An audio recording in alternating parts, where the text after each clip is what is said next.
you said. So you should startle people for getting them out of something. So zip them out of the state they're in. You know how people are going da da da da da da da da da da da, and then you add something and that will startle people, and that's a good thing. But everything has an IR, except for when someone's accessing, they're just waiting to either, and eyes don't wait for very long. They don't stay like that. They keep moving. Does that make sense? So everything will create an IR, so don't get that confused with what I said. What I said was you can startle people and they will go into that state, and immediately if you say something, you can lock something in. That's hypnotic state, by the way. Interesting. So they're two different things, very different things.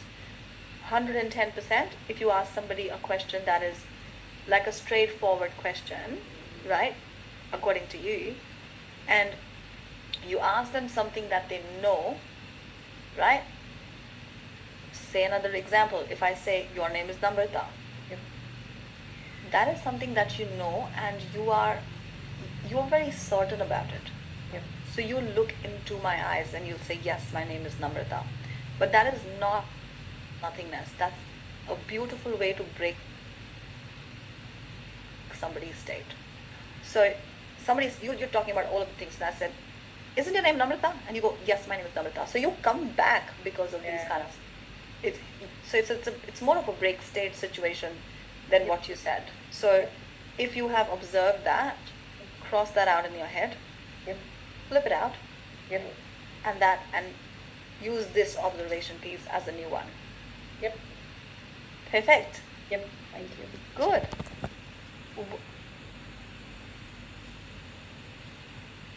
Do you guys want answer of this, or do you want me to actually share what I want to share, because that is a very good information piece?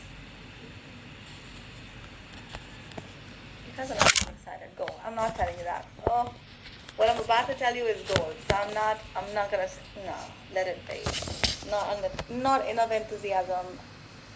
Not enough jumping up and down. Show me with your physiology that I should share that. Shruti's done it. Matthew's done it. Okay. Namrata is like, please. Bhavna is like, let's go. Neha is like, let's do it. Satnam is like, I'm hearing what you're saying. Nitesh is moving it. Okay, Rajvi, what did I see from you? Do you? Yes, I want that. I want that. Okay, so we'll start with Arpita's question, but then we'll go to what I want to share. So what if people are blinking too much? Like if they are going like,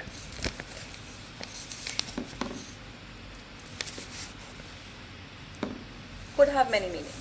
Let's start with that, okay? Could have many meanings.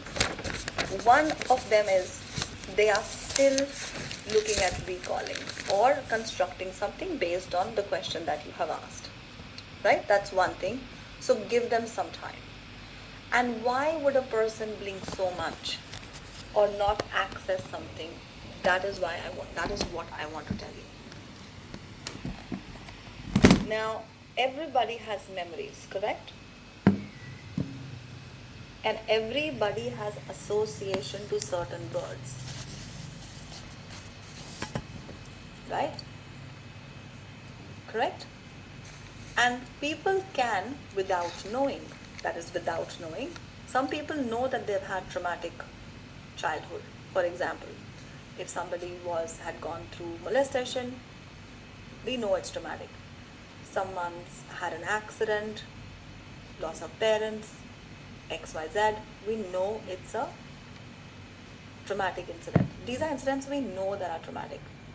Somebody's parents were separated, had divorced, we know it was traumatic. Somebody had a dog, that dog died, we know they had trauma based on that. But there are many incidents in life. So these are called big T traumas. Like you know about these traumas that you've had in your life, right? But there are a lot of small T traumas, things that you're not aware of. When my mother slapped me with that pencil, and that pencil went right inside my face when she was trying to teach me maths, I did not know of that as a trauma in my body. I didn't remember that incident. It was not an incident that I was sitting on and saying, no, my mother is really a bad person because she did that to me. No, I did not remember that. It was not an incident that was in my focus. And these are called small t traumas, things that you are not aware of, but you have them inside your body. Okay, so far so good. Give me a thumbs up because I'm about to explain something really important. Now, when you've asked a question, and specifically, right now we were having fun, but we use these kind of things, eye patterns, as you can imagine how important they are for therapy. And I use it all the time, right? And I've asked a question, and that person's blinking too much. Or with sensory acuity, I can see that they are not going past a particular periphery. So they are blinking too much, or they are not going fully right, or they're not going fully left, right? And I have asked a question in particular and based on something. I know that they are not able to access their visual recall because they are stuck and there is a small t or a big T trauma there. So there is a window that is closed and they're not able to access it. And that's how I can pick up, okay, I need to work on that and that could be the root cause. They don't even have to say anything, I just have to make notes. Very, very powerful. So if people have traumatic associations, or say for example, I'm just going to give a very weird example to you guys, right? Just for fun. If someone has had a traumatic incident with Donald Duck, right? As they were watching Donald Duck, their mom gave them a tight slap as they were little. That's a small T trauma, right? They had one whack. So the association that they've created with Donald Duck is not really good. So every time I used to watch Donald Duck, I used to get hit. They don't know this as they're growing up because people forget, right? But if I say, how would it be like if your brother sounds like Donald Duck? Their access will stop after a particular while. And that's very quick, by the way, as you can all imagine. So you have to be very observant. And you will see it on their sensory acuity that they're accessing a feeling related to Donald Trump. Donald Duck. I would say Trump because we just spoke about Trump so much last week. Oh my gosh.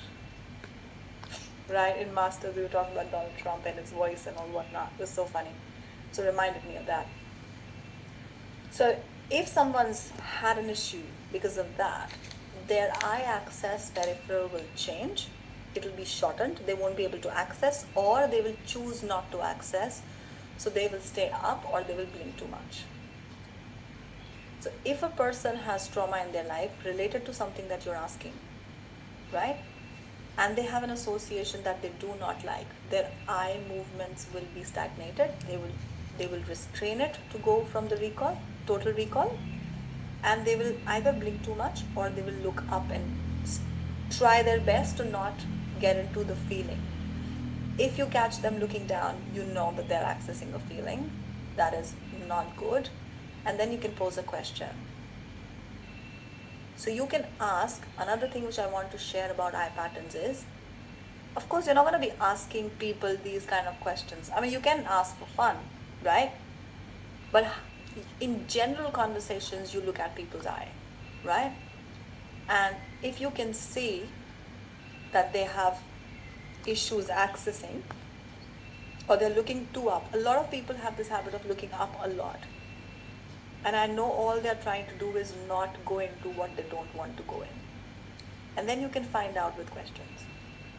So I just saw you looking up there. Were you thinking about something? And they will tell you what they're thinking about. Most likely people would. Or they will say, I don't want to share, which is fine. But at least they know that you are here for them. So you become very relatable in context of communication. You become very relatable. People can easily open up to you, become a great communicator just by understanding people and what they're accessing. And you can pose a question based on that. And that's very powerful.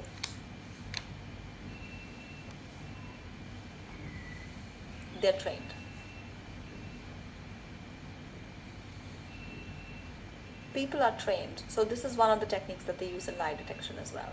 A lot. Right? If they're not trained like sit and look at the eye patterns, do this and that, they are still trained in some capacity in eye patterns, body language, sensory acuity. These people are trained.